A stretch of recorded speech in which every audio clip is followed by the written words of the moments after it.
ഞാനമ്പരന്നു സഖി.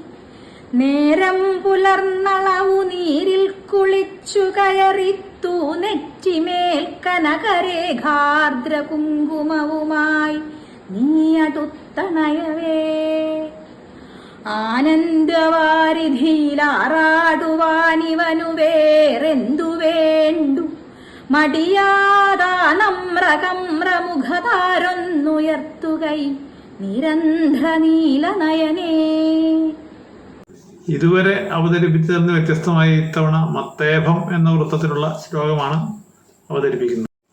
മലയാളത്തിലെ യുവകവികളിൽ ശ്രദ്ധേയനായി വരുന്ന ശ്രീകാന്ത് താമരശ്ശേരിയുടെ ഒരൊറ്റ ശ്ലോകം ഇവിടെ ചൊല്ലിയിട്ടുള്ളത് ഇന്ദുസിനിലാണ്. രണ്ടുപേരും അക്ഷരശ്ലോക രംഗത്തെ യുഗപ്രഭാവനായിരുന്ന കൈരളി KN വിശ്വനാഥൻ നായരുടെ ശിഷ്യരാണ്. ആ ശിക്ഷണത്തിനാണ് ശ്രീകാന്ത് കവിത എഴുതി തുടങ്ങിയതും ഇന്ദു ശ്ലോകം ചൊല്ലി തുടങ്ങിയതും.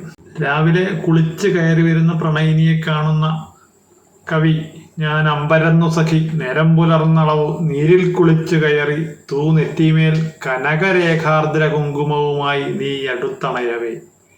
ആനന്ദവാരിധിയിൽ ആറാടുവാൻ ഇവന് വേറെന്തു വേണ്ടു? മടിയാതെ ആ നമ്രകമ്രമുഖതാര്, ആ താഴ്ന്നിരിക്കുന്ന ലജ്ജ കൊണ്ട് താഴ്ന്നിരിക്കുന്ന ആ കമ്രമായ മുഖതാര ഒന്ന് ഉയർത്തു നീരന്ധ്ര നീലനയനെ സുന്ദരി എന്നുള്ളതാണ് ശ്ലോകത്തിന്റെ അർത്ഥം.